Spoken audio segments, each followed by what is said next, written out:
Hi friends, welcome to Kovai Arusuvai Samayal. இன்றைக்கி நம்ம வீடியோவில் ரொம்பவே டிஃப்ரெண்ட்டான ஒரு கீர் ரெசிபி தாங்க பார்க்க போகிறோம்.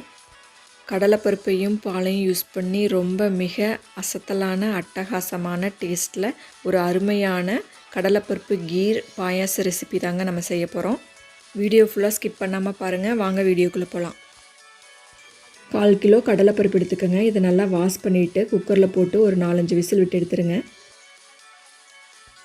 பாருங்கள், 4 விசில் வச்சு எடுத்தாச்சு. பருப்பு இந்தளவுக்கு வேக வச்சு எடுத்துக்கோங்க. வேக வச்ச கடலைப்பருப்பில் இப்போ சர்க்கரை சேர்த்துக்கலாம். 1/4 கிலோ கடலைப்பருப்புக்கு 3/4 கிலோ சர்க்கரை சேர்த்துக்கோங்க. சர்க்கரை சேர்த்துட்டு இப்படி நல்லா கிளறி விடுங்க. இனிப்பு இன்னும் வேணும்னு நினைக்கிறவங்க 1/4 கிலோ சர்க்கரை அதிகமாக சேர்த்துக்கலாங்க. 1/4 கிலோ சர்க்கரை சேர்த்துறதுனால திகட்டவெல்லாம் செய்யாது, நல்லாயிருக்குங்க.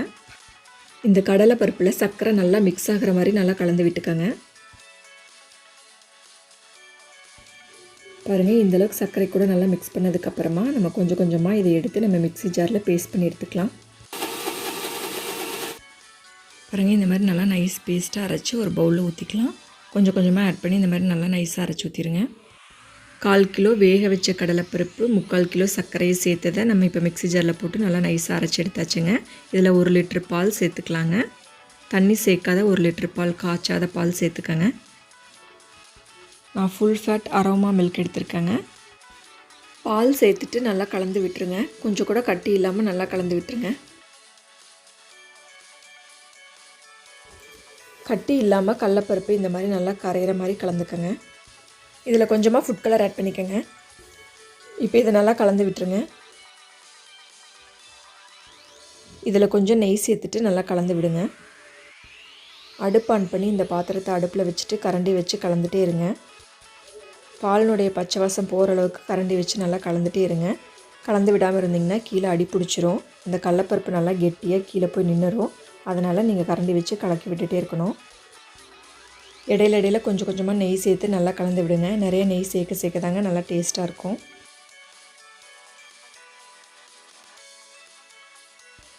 இன்னும் கொஞ்சம் நெய் சேர்த்துட்டு நல்லா கலந்து விட்டுருங்க. இதோட நான் 3 டைம்ஸ் நெய் சேர்த்துருக்கேங்க. இந்த மாதிரி இடையில நெய் சேர்த்துட்டு நல்லா கலந்து விட்டுட்டே இருக்கணுங்க. கைவிடாமல் நல்லா கரண்டி வச்சு கலக்கிட்டே இருக்கணுங்க. இந்த மாதிரி ஒரு 3/4 மணி நேரமாவது நம்ம நல்லா கரண்டி வச்சு கலக்கிட்டே இருக்கணும். இல்லைன்னா கீழே அடி பிடிச்சிரும். அவ்வளோதாங்க, ஃபைனல் ஸ்டேஜுக்கு வந்தாச்சு. கீர் ரெடி ஆயிடுச்சு. இப்போ நம்ம முந்திரியை நெய்யில் வறுத்து கொட்டிடலாம். அடுப்பு ஆன் பண்ணி தாளிப்பு சட்டி வச்சுட்டு தேவையான அளவு நெய் ஊற்றிக்கோங்க. நெய் நல்லா காஞ்சதும் முந்திரி பருப்பு ஆட் பண்ணிக்கலாம். முந்திரி பருப்பு சேர்த்துட்டு நெய்யில் நல்லா வறுத்து விடுங்க. முந்திரியை நல்லா நெய்யிலே வறுத்தாச்சு. பாருங்கள், லைட் ப்ரௌன் கலர் ஆயிடுச்சு. இப்போ அடுப்பு ஆஃப் பண்ணிவிட்டு இந்த நெய்யில் வறுத்த முந்திரியை நம்ம கடலைப்பருப்பு கீரில் சேர்த்துக்கலாம்.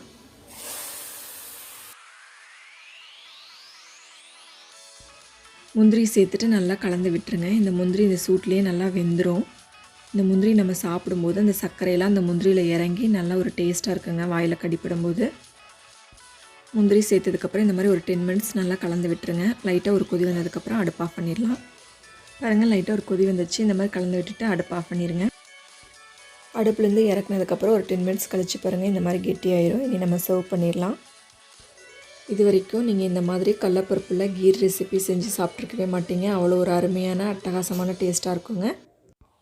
இந்த கடலைப்பருப்பு கீர் பாயாசத்தினுடைய டேஸ்ட்டு வேறு லெவலில் இருக்குங்க. இந்த மாதிரியான ஒரு டிஃப்ரெண்ட்டான ஸ்வீட் ரெசிபியை நீங்களும் வீட்டில் கண்டிப்பாக ட்ரை பண்ணி பாருங்கள். குழந்தைங்கள்லேருந்து பெரியவங்க வரைக்கும் எல்லோரும் ரொம்ப விரும்பி சாப்பிடுவாங்க.